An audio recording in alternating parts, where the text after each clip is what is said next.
His breath was hot against the back of my neck when he whispered it. "You're not here to love me.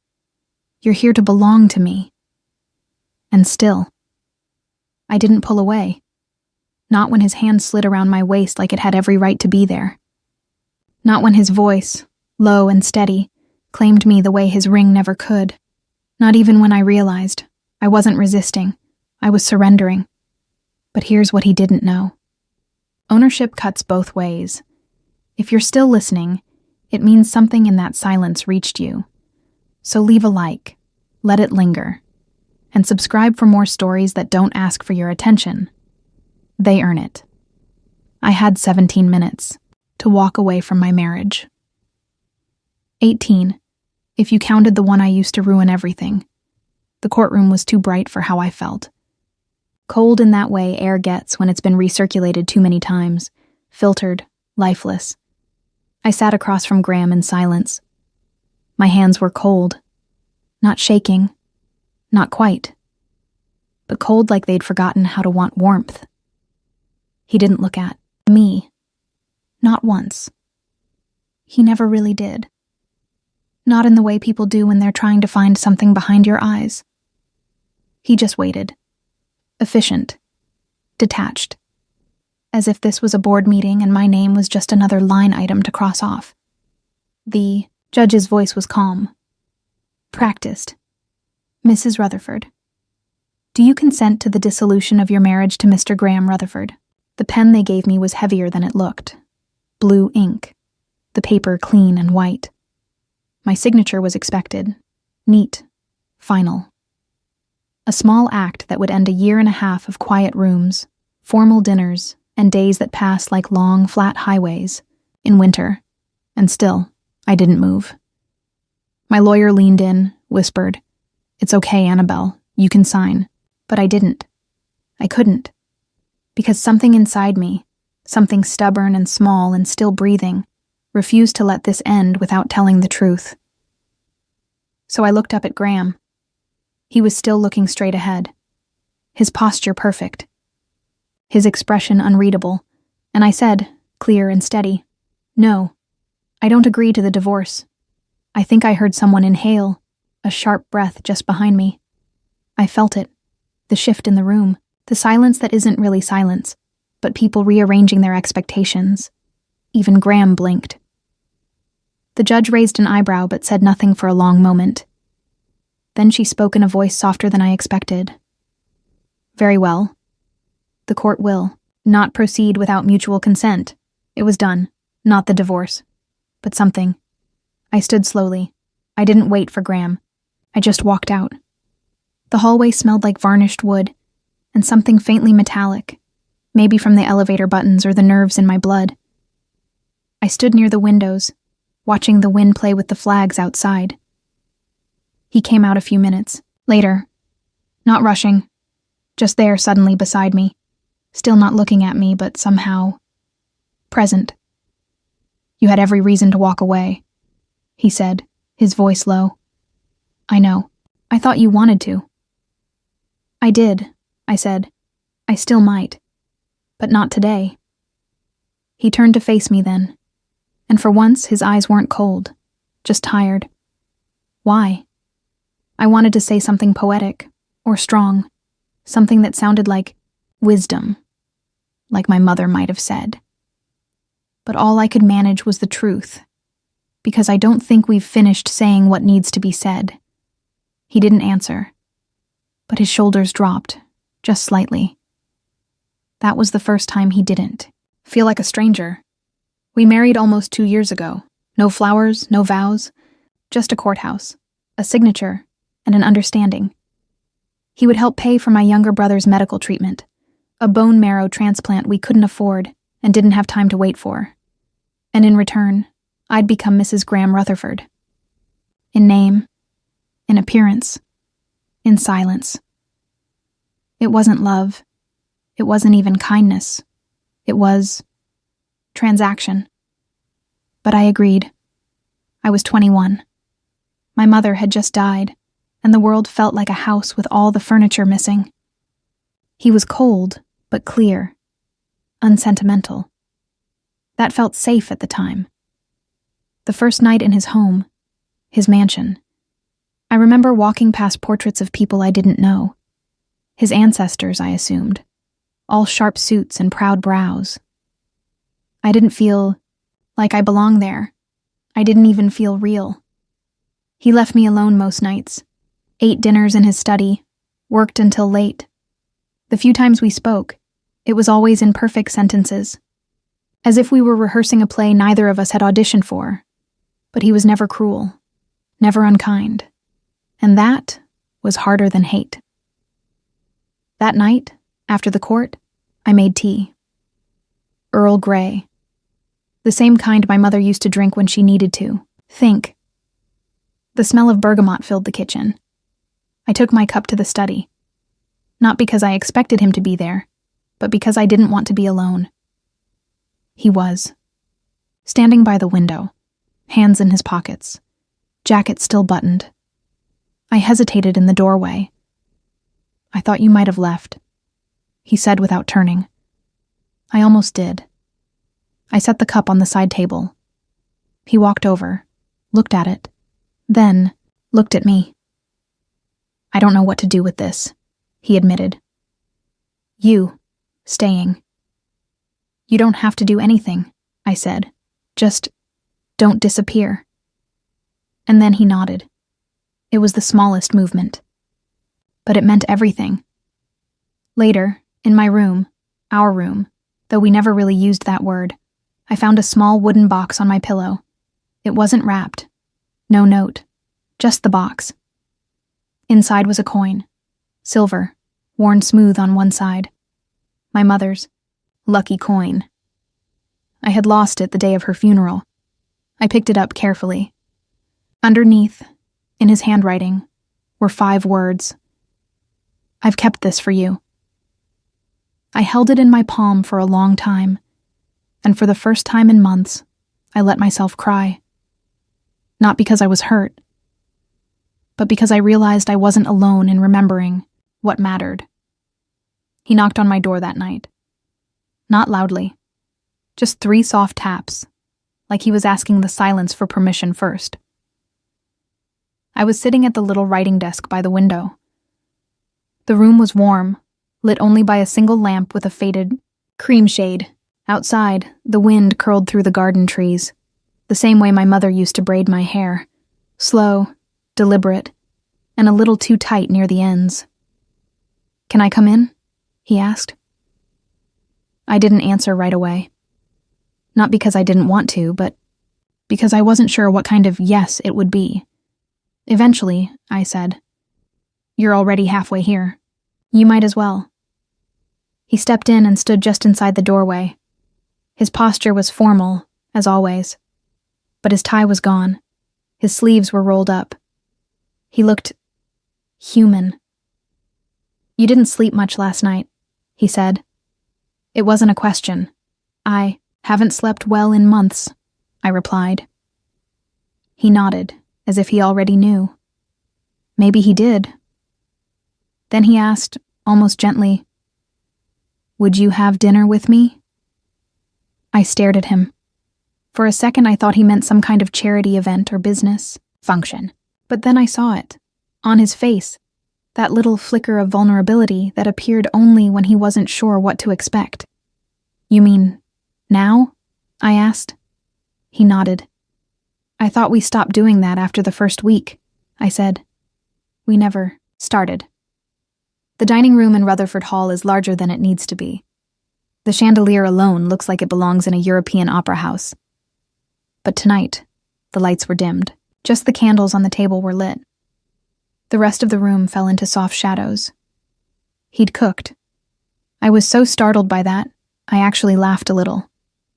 "Didn't peg you for the roast chicken type," I said. He gave a half shrug.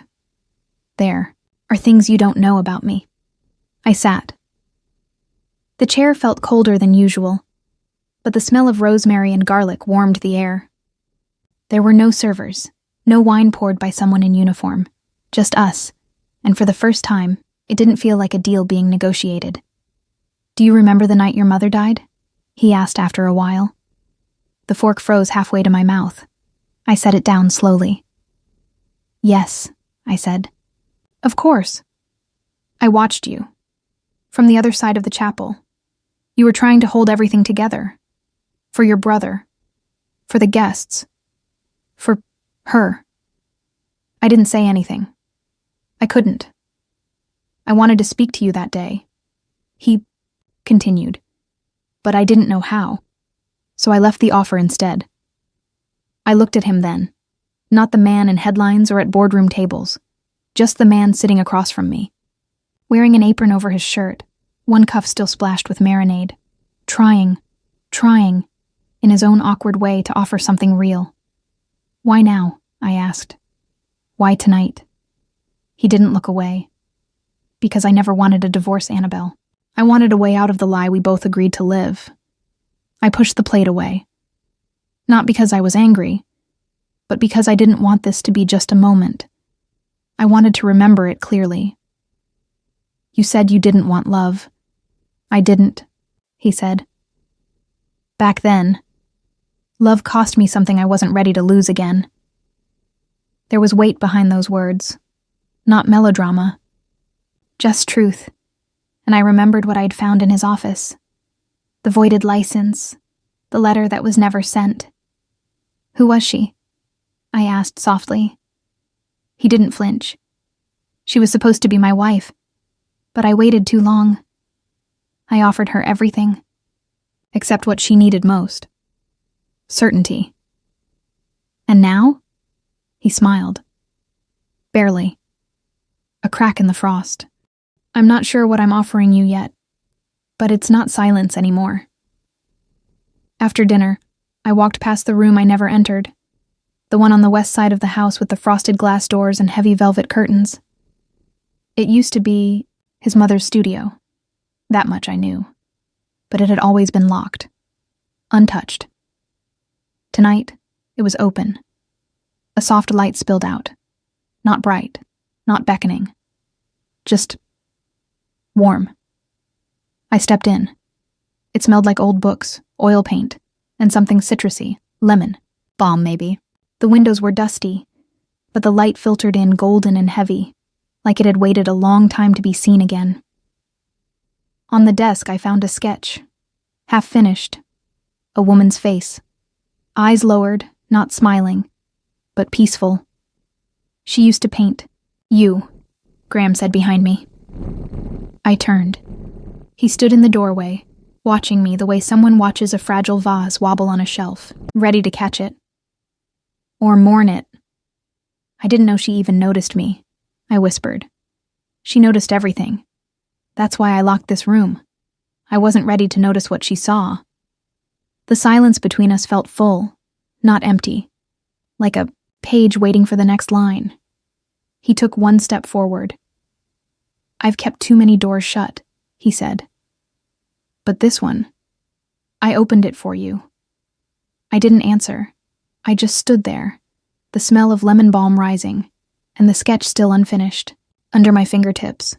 Something in me wanted to cry. Not from sadness, but from the way hope sometimes hurts when it comes back too suddenly. That night, I didn't close my bedroom door. And when I looked back just once before turning in, I saw it. The studio light, still glowing softly across the hall. A room that had stayed dark for years, now lit again.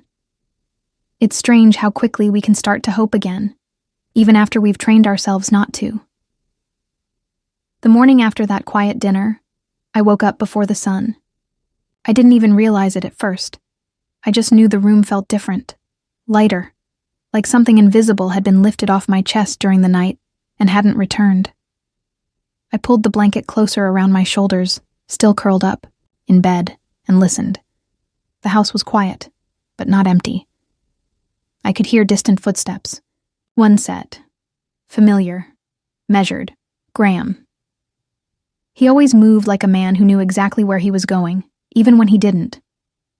I made tea and brought it out to the garden, where the air still held that clean, wet scent of morning dew. The sky was bruised, purple and soft pink.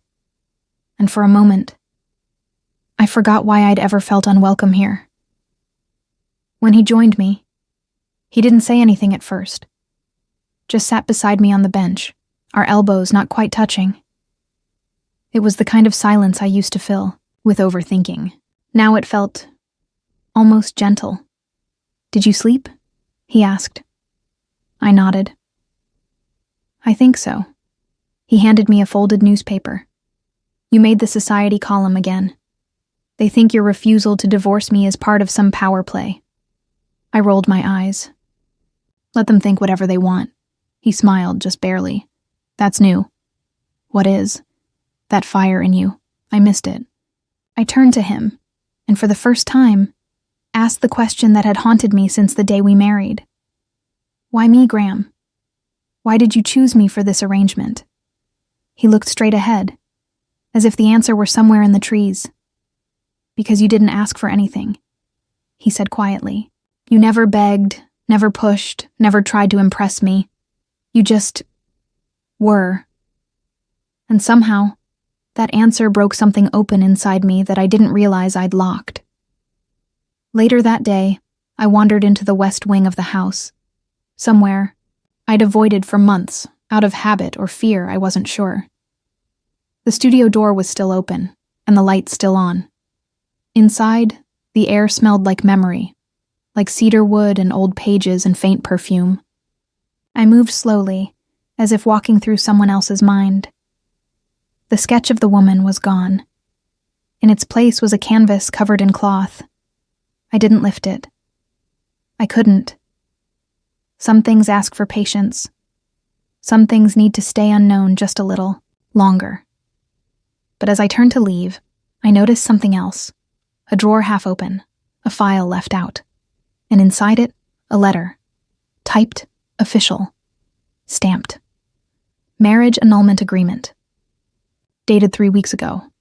My name, his signature. Filed, but not submitted. I didn't know what to feel. Relief, betrayal, a little of both. He hadn't told me. He'd made it look like he was letting go. But he wasn't. I found him in the greenhouse. Tending to plants I didn't know he cared about. He was wearing gloves, sleeves rolled up, dirt on his fingers. "You filed for annulment?" I asked. No preamble. He didn't flinch. Didn't look surprised. "I did," he said. And then, "I didn't send it. Why?" He set the shears down, wiped his hands, and finally looked at me. "Because I wrote that when I thought you'd never sit beside me at dinner again. I thought I was setting you free." I stepped closer. "Why not just tell me?" His voice was quiet. "Because I was afraid you'd thank me." That answer made me ache in a way I couldn't quite name, because I understood it.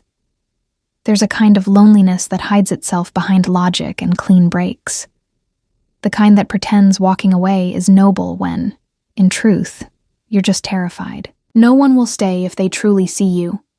I took the gloves from his hand and set them aside. "I wouldn't have thanked you," I said. He nodded, like he believed me, or wanted to. That night, I sat at the desk in my room and wrote a letter I never planned to send. To my mother. I told her what I'd seen, what I'd felt, how the man I'd married for duty had turned out to be more human, more fractured, and maybe more worthy of love than I expected. I told her about the garden, the tea, the studio, and I told her about the fear. The fear that, if I let myself fall for him now, I'd never recover if he left again. When I finished, I folded the letter and placed it in the drawer, next to the coin he had returned. Before I went to bed, I passed by his office. The door was ajar. He wasn't inside, but the fireplace was lit, and on the desk was a photograph, black and white, slightly curled. It was of me, laughing, from 2 years ago at a charity event I barely remembered attending. I wasn't looking at the camera. I was mid-laugh, hair loose, holding a glass of something sparkling. He had kept this, all this time. I didn't cry. I didn't smile. But I understood, in that quiet moment, that I had never really been invisible to him. And somehow, that changed everything. The house had a way of holding its breath when something was about to break. That morning, I felt it. I'd just stepped out of the shower, the towel still wrapped around my hair, when I heard the voices, quiet, muffled, but sharp enough to cut through the hall outside my room.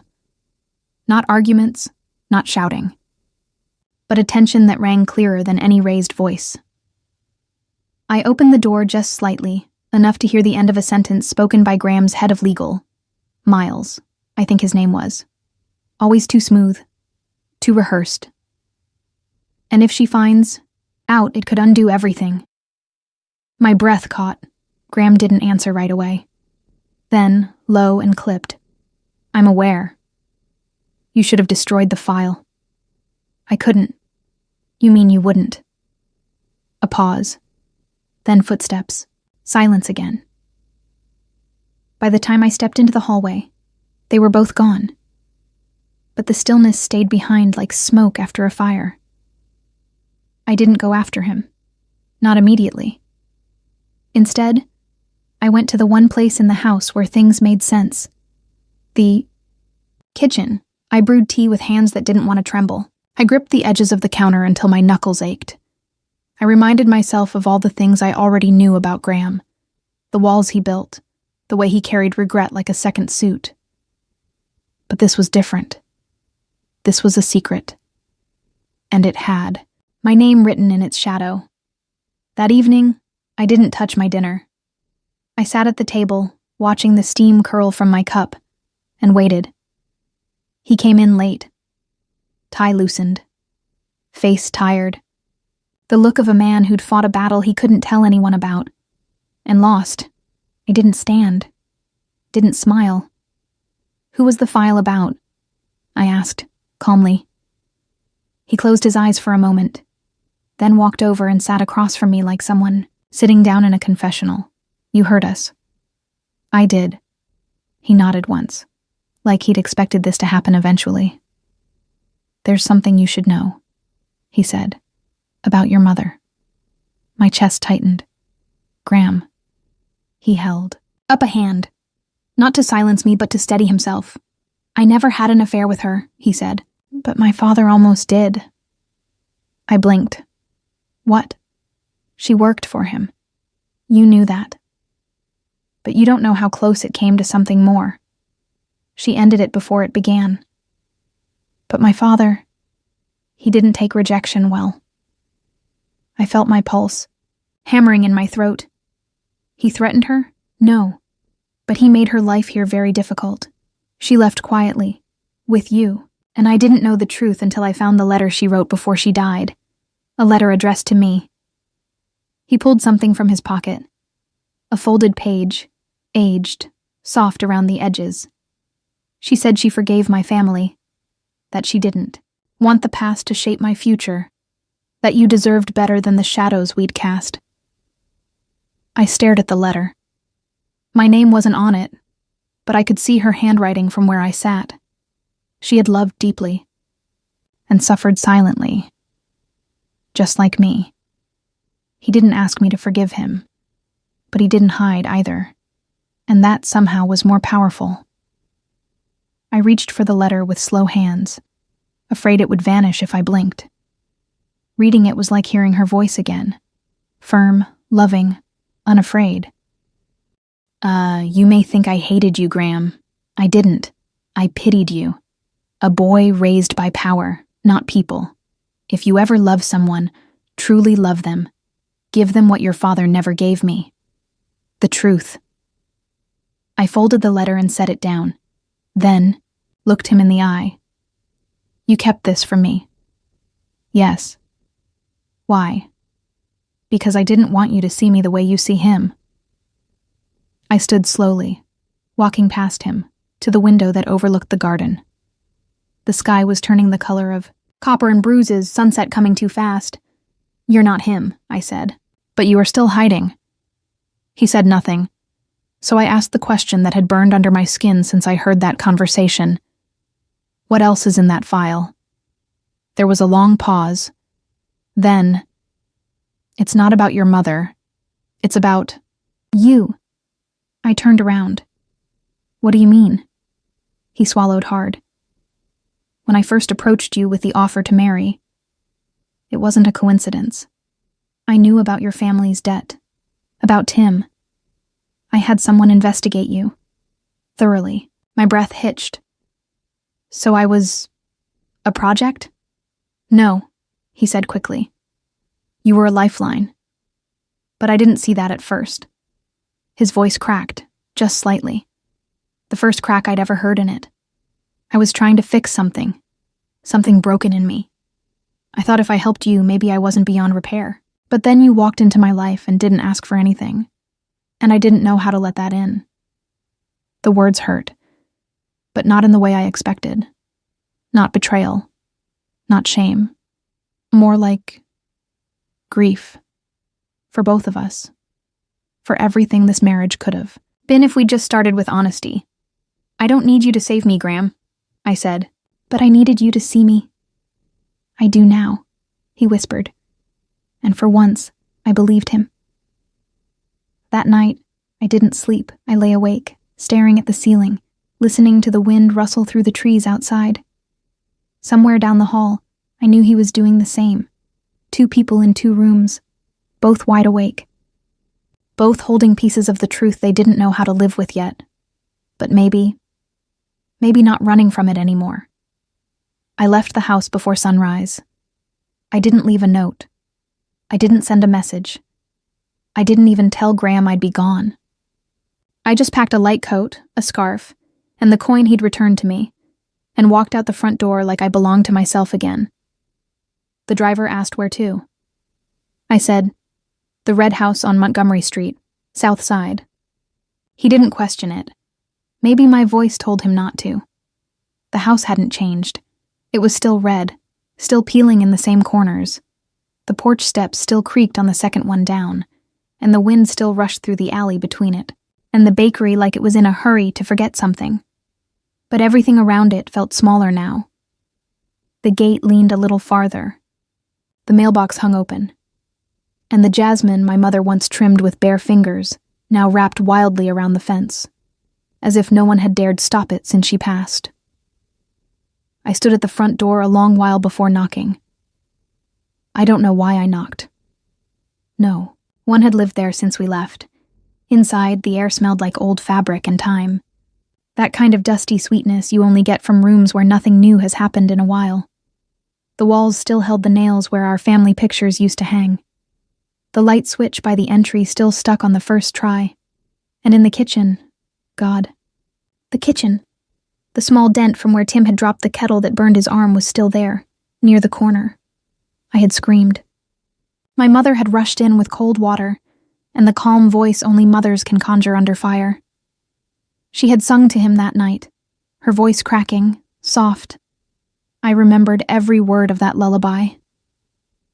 I made tea on the old stovetop with a packet I'd brought in my coat. The kettle took longer than it should have, but waiting in that silence, surrounded by everything we had once been, felt like a kind of penance. And when it finally whistled, I turned to the drawer I'd avoided for years, the third one down, under the wooden spoons and the loose batteries. There, it was, the little velvet pouch, my mother's. I used to think it was jewelry, something valuable she didn't want us touching. But when I opened it now, my breath caught. Inside were 3 things. A photograph of her and a man I didn't recognize. Young, bright-eyed, in black and white. A charm bracelet I'd never seen before. And a folded page. The handwriting was hers. I'd know it anywhere. Annabelle, if you found this, it means you've come home looking for something. Maybe answers. Maybe forgiveness. Maybe just peace. There are things I didn't tell you. Not because I wanted to lie, but because I wanted to protect the girl you were, and trust the woman you would become. Love isn't made of certainty. It's made of courage. And the only thing more dangerous than loving the wrong person is not loving at all. Choose with your eyes open. But don't be afraid to choose.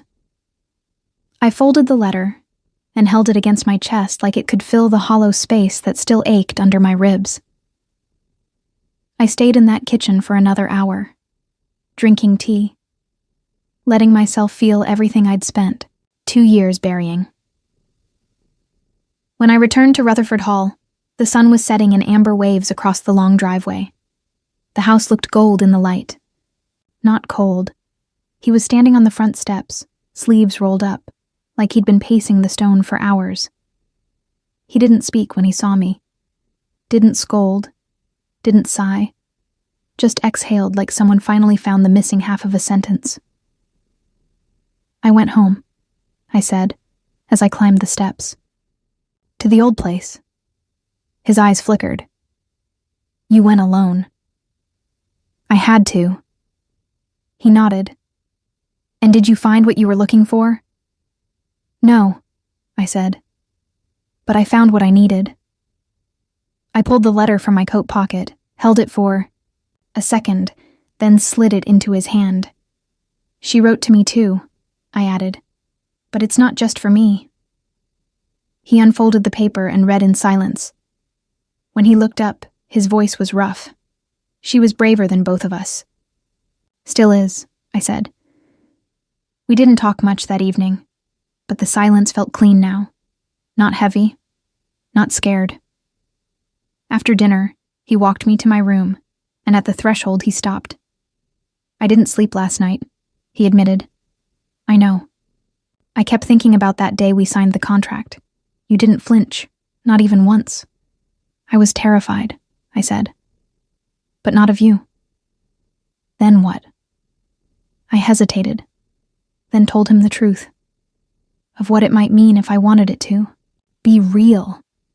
He stepped back like the words had hit him physically, and then he laughed, quiet, disbelieving. You think I wasn't terrified too? He asked.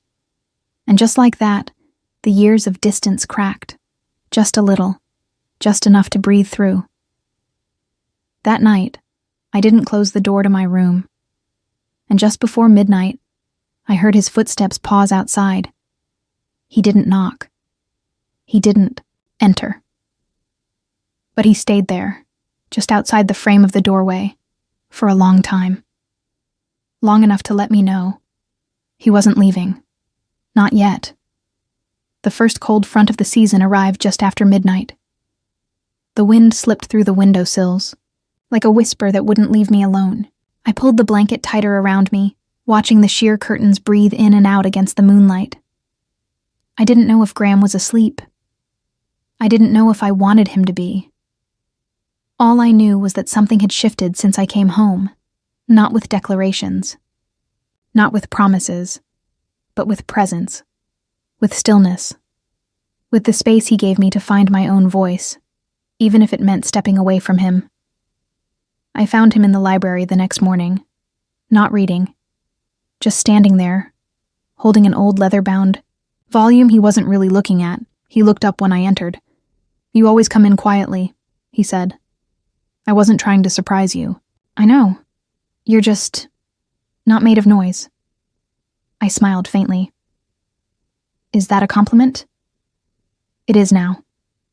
He closed the book gently and placed it back on the shelf. You said once that silence scared you, he added. It used to. But now, I think I just didn't know how to listen to it. He nodded, and then said nothing at all. We spent that day circling each other, not avoiding, not retreating, just orbiting.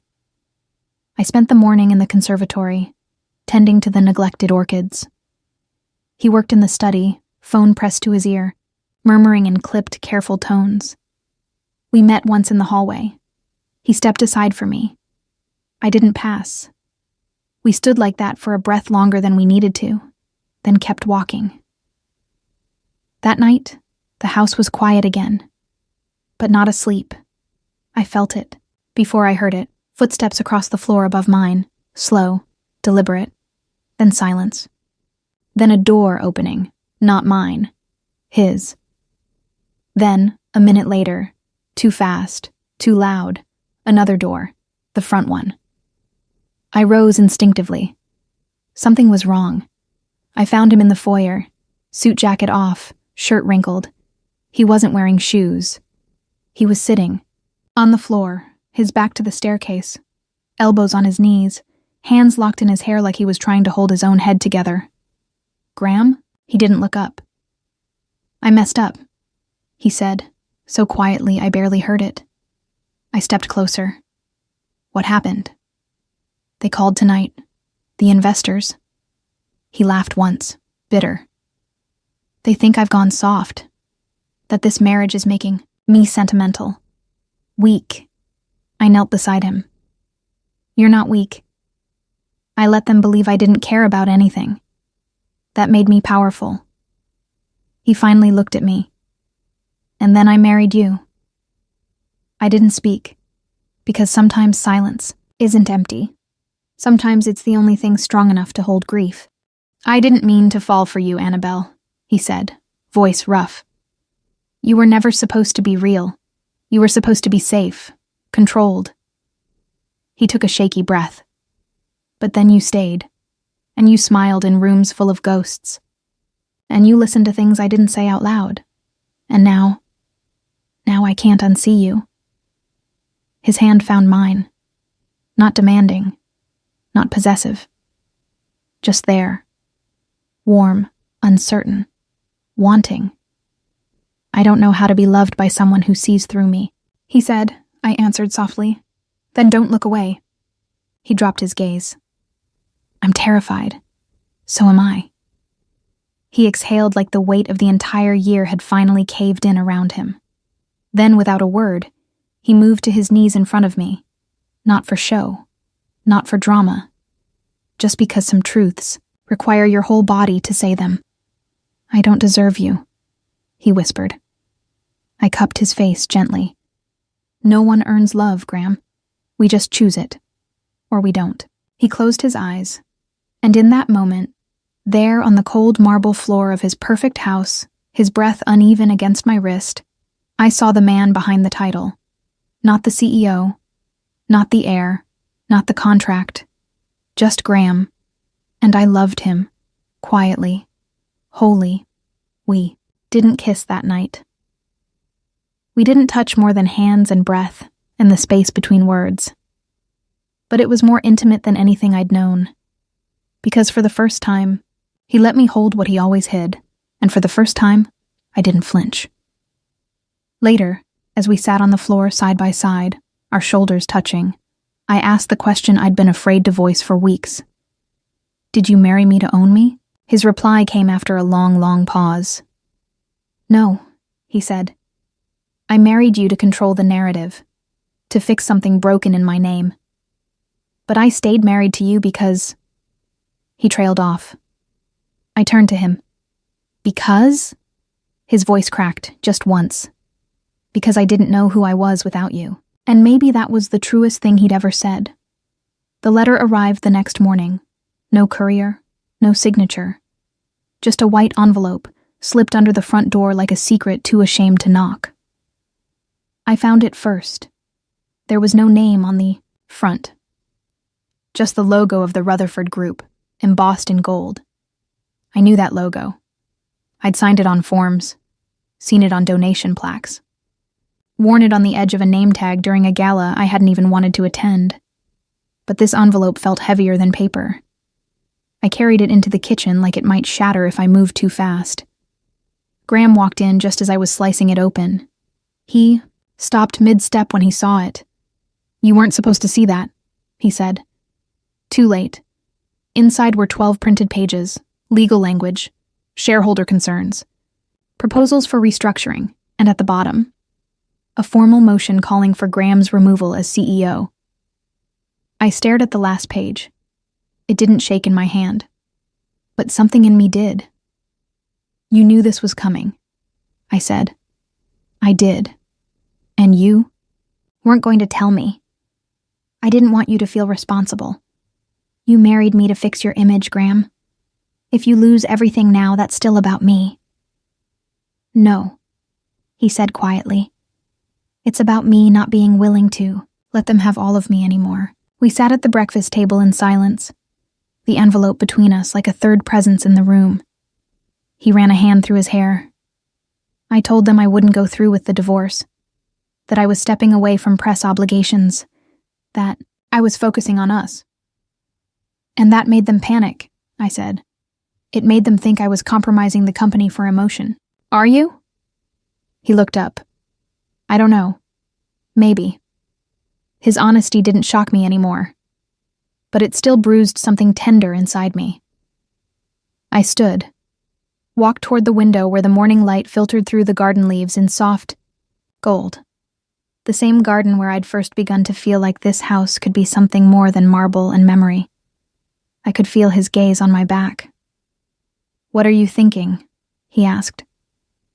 I'm thinking about sacrifice, I said, and whether it's brave or just another kind of cowardice. He stood, crossed the room in 2 strides. You think I'm doing this to make you feel guilty? I think you're doing this because, for once, you're choosing something real, and that scares you. He exhaled sharply. And you? I turned to face him fully. I'm scared too, but not of loving you. Later that day, I went to the greenhouse alone. The air was warm, damp, fragrant with soil and citrus.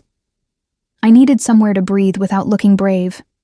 Among the rows of orchids and lavender and tiny lemons that hadn't ripened yet, I finally let myself cry for him, for me, for every version of us that could have existed if the world had been simpler. And then I did something I hadn't done since I moved into this house. I picked up a notebook and started to write. If you lose everything, will I still be enough? If I choose you now, do I give up what I could become on my own? And if I walk away, will I spend the rest of my life wondering what might have happened if I had stayed? The questions weren't tidy. They never are.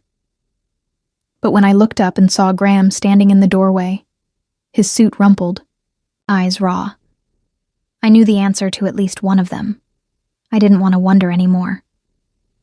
That night, I asked him to sit with me by the fireplace. No words, no agenda, just us. The sound of logs crackling, the scent of cedar, the quiet weight of choosing to be in the same space without fixing anything. He poured 2 glasses of wine but didn't toast. I drank slowly, and when the fire burned low, he turned to me and said, I'll step down. My heart caught. You will? I can rebuild a company, he said. But I can't rebuild us if I lose you trying to prove I don't care. We didn't speak for a long time. Then I said softly, I didn't fall in love with a CEO, Graham. I fell in love with the man who knelt on the marble floor and told me he was scared. He looked at me like he was memorizing the words. You still want this? He asked. This house? No. This life. With me. Without all the armor. I reached out and took his hand. Only if you promised to stop hiding behind it. We didn't make any vows that night. No grand declarations. But in the space between our hands, something old broke quietly, and something real began. The house was quiet that morning. Not silent. Not hollow. Just settled. Like it had finally exhaled after holding its breath for 2 years. I stood in the kitchen, barefoot, watching the kettle hiss on the stove, the same stove I once feared touching, the same kitchen I'd tiptoed through like a stranger. Now, I reached for mugs without thinking. I knew where everything was. Not because someone told me, but because I'd lived it into muscle memory. Somewhere down the hall, Graham was still, asleep. For once, I didn't feel the need to rush in and match his pace. He had stepped back from the company 2 days ago, just like he said he would. It made headlines for a full 24 hours, but then the world moved on. Funny how quickly people forget power when you no longer cling to it. I carried the tea to the garden. The bench was cool, damp with early morning dew. The jasmine along the fence was in full bloom again. I reached out and plucked a tiny flower, twirled it between my fingers. This was the same garden where I had first realized I could Breathe here. Now I didn't just breathe. I belonged. He found me just after sunrise. He didn't say anything at first, just stood behind me, arms crossed gently in front of him, watching the sky turn amber. Then, in that voice that was always calmest when it came from the heart, he said, "Would you believe me if I told you I've never felt more like myself than I do in this exact moment?" I looked up at him. I would. He sat beside me, close enough that our arms touched. "Do you regret it?" I asked, stepping down. "No, everything. Us." He turned to me fully. "Regret isn't the word. There were moments I wish I had handled differently. But you? Us?" He paused. "You are the one part of this I would never undo."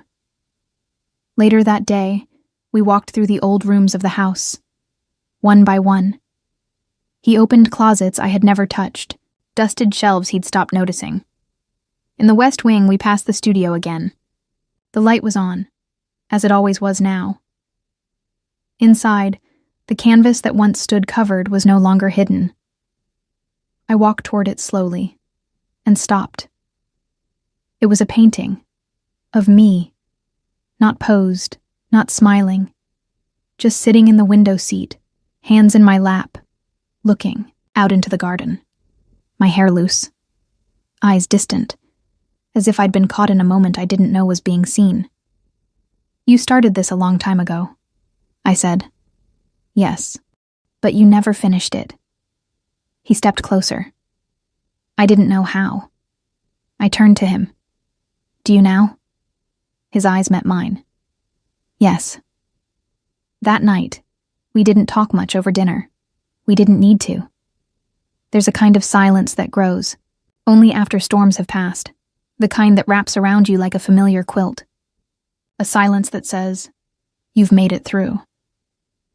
We lingered in the dining room long after the plates were cleared. He refilled my glass of water. I reached over and fixed the crooked collar on his shirt. Little things. Small, quiet touches. But that's where love lives, I think.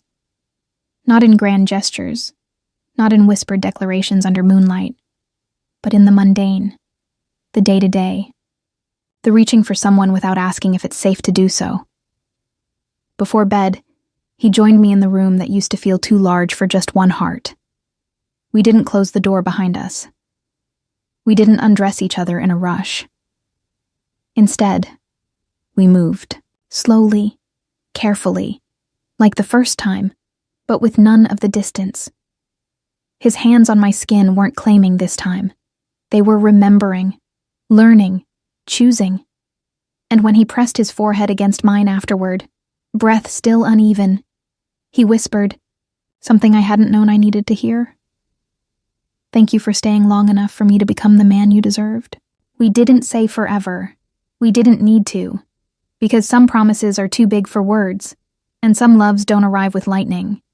They grow in silence, in second chances, in hands held through fear. A week later, we planted a lemon tree in the garden. He dug the hole. I set the roots. We watered it together. Neither of us said it, but we both knew what it meant. Not a new beginning, not a clean slate, just life, growing, side by side. And when I looked down at my hand that night, the ring still resting there, not as a contract, but as a choice, I finally understood what my mother meant when she wrote, "Choose with your eyes open." I had seen every shadow in him, and I stayed anyway. If this story touched you, even in the quietest way, leave a like to let us know you're here. And if you'd like more stories that linger long after the final word, consider subscribing. Your support helps us keep telling the ones worth hearing.